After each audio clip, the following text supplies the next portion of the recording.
Hello and welcome to another episode of the Retail Podcast at NRF. And today I'm with FindMine, with Michelle, the CEO, founder? CEO and founder, yeah. And just off maternity leave, so this is how awesome she is.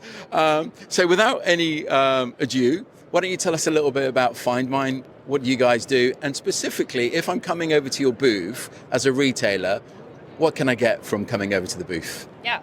So FindMine is an AI software application for retailers and brands, and we're specifically focused in fashion, home, and beauty at the moment. And what we do is we help those retailers and brands do better storytelling around their products. So instead of having to evaluate this lovely blazer in isolation, we actually can help retailers and brands show that blazer in all the different ways you could wear it. So with jeans, you look great, with slacks, with a different shirt, with a pocket square, and kind of help take out that extra work the consumer has to do around how to make that product come to life in their own everyday lives. And typically that's something that a merchandiser or a marketer would do, and it's very manual and time consuming, so they don't do it for every product.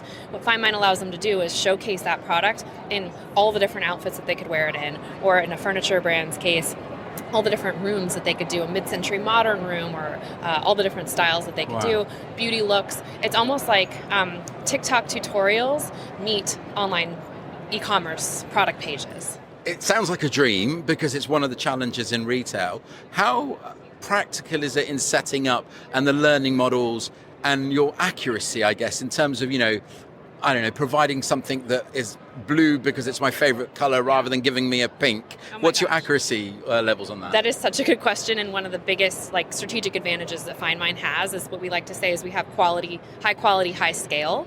So one of the typical problems a retailer might face is high quality, low scale, which is you're my marketing team, you're going to do it by hand, it's very time consuming, so you get 5% of your product catalog into these beautiful assets. Great. If you use a lot of other kind of recommendation engine type technology, you're going to get high scale, low quality, because then it's just going to be based on wisdom of the crowds, and maybe someone doesn't have a great sense of fashion, and that's what the machine learning is learning off of. Yeah. So what FindMine is doing is we're actually training our machine learning models on the brand's what we call the editorial point of view. So we're training it to actually behave like a new merchant, like a new marketer, and teaching the engine in the same way a human learns. So just like you hired a new marketer to your team, you would sit them down, you would say, this is the brand's point of view, and they'd take them through a 2-week onboarding period. Just like you would train a new human in your organization, we're training the engine. And so that's how we keep that quality high. And do you have any metrics on conversion in terms of I presume you get basket conversion, you get site conversion, you get sale conversion. So tell me a little bit. Yeah, all of that. And I think it's really interesting you mentioned conversion first, because that's always where your mind goes. Yeah. But actually, it's about the entire customer lifetime value. So we're seeing conversion rates increase. We're seeing average order value increase through UPT or just buying a higher price point individual item. Yeah. We're also seeing repeat purchase go up. So we're building loyalty. So customers have more faith and trust in the brand.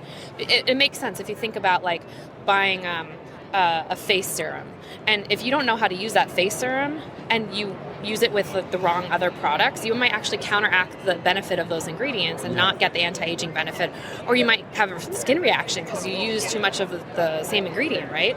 So if you actually feel confident that you use that skin serum in the right way as part of a beauty regimen that you feel confident about, you're going to go back to that brand again and again. And so overall, we're seeing, because of those 3 factors that I mentioned, overall customer lifetime value increases by 150%, which is huge because they all compound on each other, these metrics. And does the AI model, in terms of lifetime value, some online platforms do this really well in terms of building a view of the customer over the lifetime value. But does the model then know, for example, I love blue blazers? So how would it work in terms of repeat purchases or customers coming back? So we actually will remember the customer by session ID or some anonymous information. Got you. So we'll see them coming back. We don't know anything about them. We don't have a table in our database that says first name Alex, last name Rutzman, all that information. So we don't actually know you might like blue. Got you. Okay. However, so we call ourselves a complement to personalization. We help amplify personalization because we provide an endless amount of content that is right for the brand. Yeah. And then they can cherry pick from that with their personalization vendor who does have that table in their database and all that information about you, they can pull out the right asset. Yeah. Whereas all that data about you doesn't do any good if they go to the pool of beautiful content available and they only have 5 assets that marketing has approved. Yeah. Everyone's getting the same 5 things. So the thing FindMine does is just we expand that pool of content so personalization can actually work better for the retailer. That's fantastic. So we're going to obviously let people come to the booth to learn more. But if I'm online or I'm listening on the podcast, where are you based? Where can I come to learn more about the company and what you guys do? We're based here in New York City. Okay. Although everyone's pretty much virtual still because of COVID, and we're actually quite an international team now. Okay. Thanks to the virtual nature. But we're based here in New York City. You can go to findmine.com to learn more about us. You can also check out some of our customer websites. So we have Vineyard Vines, we have Perry Ellis, Callaway, Mitchell Gold, Bob Williams in the home space. So there's lots of different places you can go and just kind of see our work in action. That's brilliant. Michelle, thank you so much for taking the time, and congratulations. No problem. Thanks.